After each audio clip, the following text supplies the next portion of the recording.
agar puasa kita tidak menjadi sia-sia adalah berbekal ilmu tentang ibadah puasa. Nah ini ya hadirin jamaah yang insyaallah dimuliakan Allah Subhanahu wa taala, yaitu yang dimaksud ilmu tentang ibadah puasa, misalkan ilmu tentang syarat sahnya puasa ya. Jangan sampai salah atau jangan sampai kita tidak tahu ya, khususnya untuk yang perempuan, jangan sampai harusnya dilarang berpuasa kemudian berpuasa ya, dan seterusnya.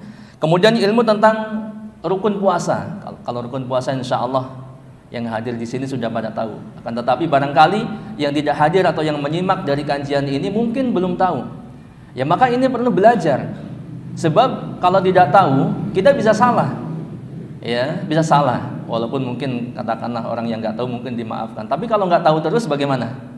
Ya, apa akan dimaafkan terus? Wallahu a'lam. Sehingga kita perlu belajar, kita perlu tahu rukunnya apa. Ya, jadi pelajarin lagi, baik dengan menyimak kajian di channel YouTube, di radio, ataupun membaca kitab-kitab buku-buku fikih dan seterusnya. Ya, menahan makan dan minum atau hal-hal yang dilarang sampai dari terbit fajar sampai tenggelam matahari. Ya kalau nggak tahu boleh jadi dia sudah adzan subuh dia masih makan minum, kan begitu ya. Sehingga bagaimana puasanya?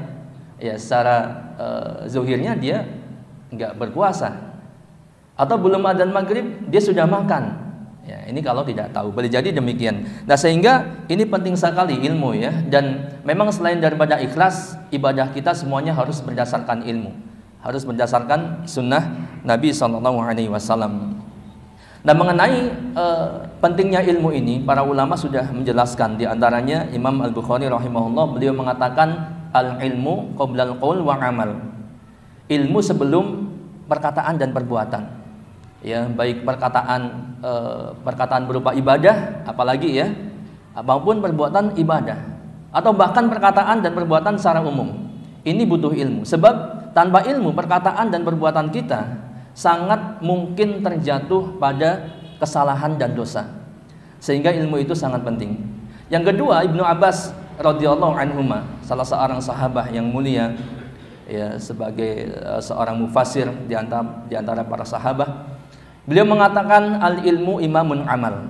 Ilmu itu imamnya amal. Kita tahu ya posisi imam di mana? Di depan, sedangkan makmumnya di belakang. Ilmu itu imamnya amal.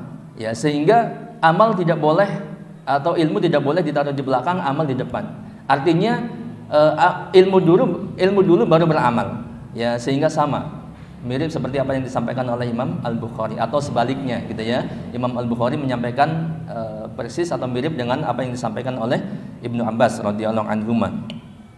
Dan di antara yang lain adalah Imam Az-Zuhri rahimahullah, beliau mengatakan ma'ubidallah bisyai'in afdhala minal ilm. Tidak ada sesuatu yang lebih utama untuk beribadah kepada Allah daripada ilmu. Nah tentunya ya kalau kita simpulkan bahwa perkataan para ulama dan masih banyak yang lainnya yang tidak disebutkan di kesempatan kali ini menunjukkan bahwa ilmu itu sangat penting dalam ibadah kita. Pun demikian ibadah puasa kita, agar tidak sia-sia maka kita harus bekali dengan ilmu. Ya tentunya tidak ada kata terlambat. Ya mulai dari sekarang, setelah ini nanti bisa membuka kembali ya bagaimana pembahasan tentang fikihnya puasa dan sebagainya.